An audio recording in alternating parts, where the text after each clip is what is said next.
माँ जी, अब इस बांझ को देखने की आदत डाल लो। क्या करूँ माँ जी, मैं तो जाने को तैयार थी, पर वो आपके बेटे ने जाने ही नहीं दिया।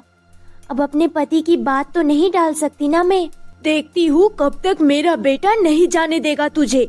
वो मेरा बेटा और मैं उसकी माँ हूँ। एक ना एक दिन सुनेगा मेरी बात वो तो समय ही बताएगा माँ जी। बहुत जुबान चल रही है तेरी आज। एक रात में तेरे तो तेवर ही बदल गए। आपने मजबूर किया माँ जी मेरे को उल्टा जवाब देने के लिए, वरना मैं तो पिछले 20 सालों से आपके ताने चुपचाप सहन करती आ रही हूँ माँ जी। ज्यादा बकबक मत कर मेरे सामने। मैं कब बकबक करती हूँ माँ जी? वो तो आप खुद ही समझ लीजिए बकबक कौन कर रहा है। मुझे बताने की भी जरूरत नहीं है। तुम दोनों ने आज भी सुबह सुबह क्या महाभारत कर रखी? शांति से रहो, क्यों मोहल्ले वालों को तमाशा दिखा रही हो? तूने ही तो सिर पर चढ़ा रखा है इसको, वरना कौन बहू सास से इतना जुबान लड़ाती है। तुम दोनों को जो करना है करो, मैं तो चला अपनी दुकान। सुबह सुबह ही मूड खराब करके रख दिया है।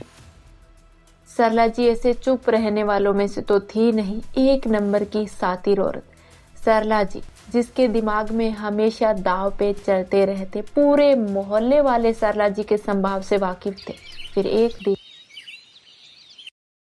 अरे सरला, क्या कर रही हो? आजा आजा गंगा, एक तू ही जो मेरे दिल के दुख को समझती है। मत रो सरला, तेरे किस्मत में पोते पोती देखने का सुख ना है।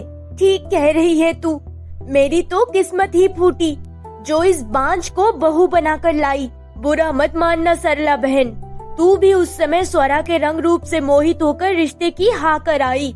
अब भुगत, तब तो तू मेरी बात मानी नहीं। मैं अपनी भतीजी का रिश्ता राजेश के लिए लाई थी, तूने तो लड़की सावली ये कहकर रिश्ते से मना कर दिया।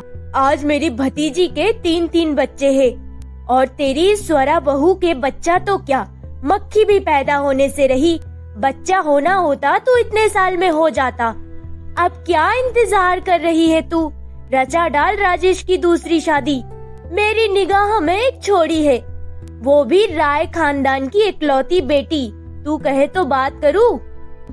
देर किस बात की बहन, तू बात आगे बढ़ा। पर एक दिक्कत है, इस स्वरा को पहले घर से निकाल। उसकी चिंता मत कर, मैं ये काम कर दूंगी। तू बात करना लड़की के बाप से। जब अपने घर से तू इस अपशकुनी बांझ को निकालेगी, तभी तो तेरे घर में शुभ होगा कुछ। स्वरा सरला जी और गंगा की बातें सुन रही थी, लेकिन बोलती कुछ नहीं, क्योंकि उसे अपने पति पर हद से भी ज्यादा विश्वास था। इसीलिए वो चुपचाप उनकी बातें सुनती रही। तुम क्यों इतना चिंता कर रही हो? मैं किसी सूरत में दूसरी शादी नहीं करने वाला। मुझ पे विश्वास करो स्वरा। स्वरा और राजेश की उम्र में भले ही 15 साल का डिफरेंस था, लेकिन उन दोनों में प्यार इस कदर था कि उन दोनों को अलग करना कोई आसान काम नहीं था। स्वरा जा चाय बना ला, थक गया हूँ।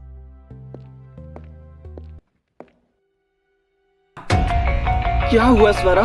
स्वरा उठो, स्वरा आंखें खोलो प्लीज स्वरा। स्वरा का बॉडी बिल्कुल पीला पड़ चुका था। राजेश पानी के छींटे स्वरा के मुंह पे मारता, लेकिन स्वरा तो तब तक बेहोश हो चुकी थी। ये देखकर राजेश बिल्कुल घबरा गया। माँ जल्दी आओ, देखो ना स्वरा बेहोश हो गई। क्या होगा इस मस्तंडी को? होगा कोई नया तरिया चरित्र इसका, नाटकबाज कही की। कुछ नहीं हुआ, बस नाटक कर रही है। माँ प्लीज, भगवान के लिए इस समय ऐसे मत बोलो।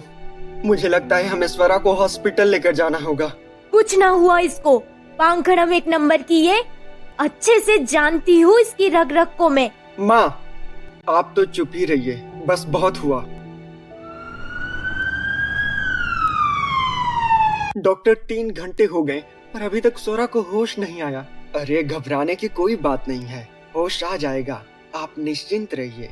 डॉक्टर राजेश को समझा ही रहे थे, तभी स्वरा को होश आने लगा। मैं कहाँ हूँ माँ जी? अरे स्वरा आराम से। अब कैसी है तबीयत? तुम ठीक तो हो ना? डॉक्टर लगता है फिर से स्वरा बेहोश हो गई है।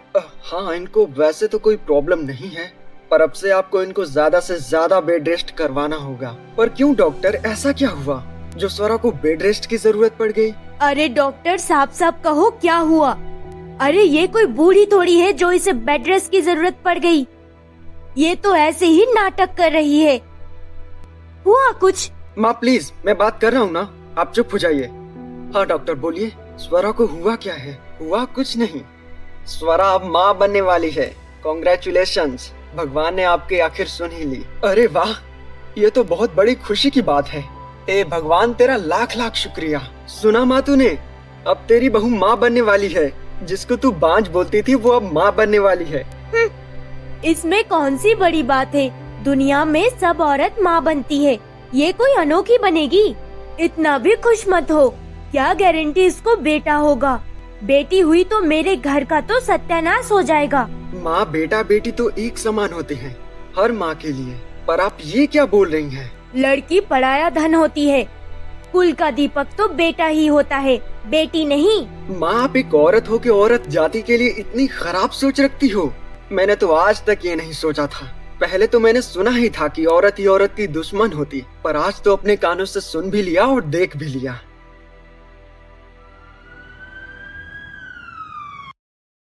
अब ये मैं चारपाई पे क्या कर रही हूँ? मैं तो आपके लिए चाय बना रही थी।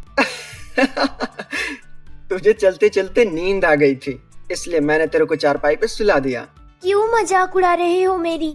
अब बताओ ना क्या हुआ है मुझे। तू भी ना बिल्कुल पगली है, कुछ समझती नहीं। तुम माँ बनने वाली हो स्वरा। आप भी ताना मार रहे हो माँ जी की तरह। कोई ना, एक दिन मेरी भी भगवान जरूर सुनेंगे। नहीं रे स्वरा, मैं कोई ताना ना मार रहा। तूने सोच भी कैसे लिया मैं तेरे पे टॉन्ट मारूंगा? सच्ची में स्वरा, हमारा बेबी आने वाला है। स्वरा माँ बनने की खबर सुन के राजेश के सीने से लग गई और खुशी के मारे आंसू बहने लगे। अब तो तुम मेरी दूसरी शादी नहीं करवाओगे ना स्वरा?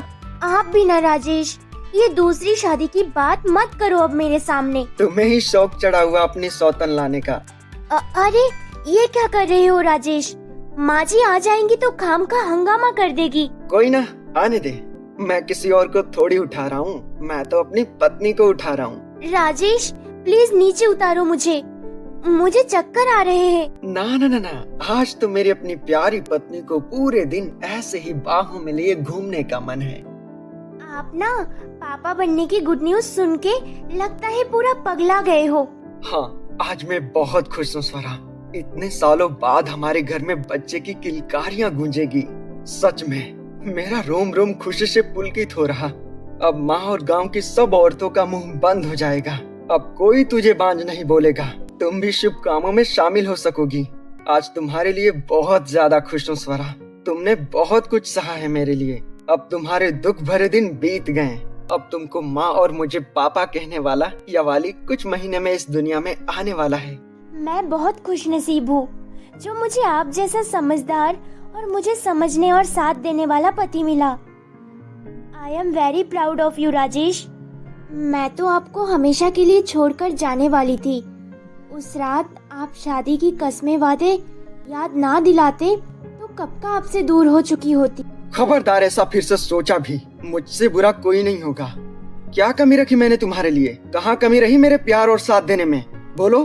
राजेश, आपने हर कदम साथ दिया मेरा। वो मैं माँ जी के तानों से तंग आकर घर छोड़ने वाली थी।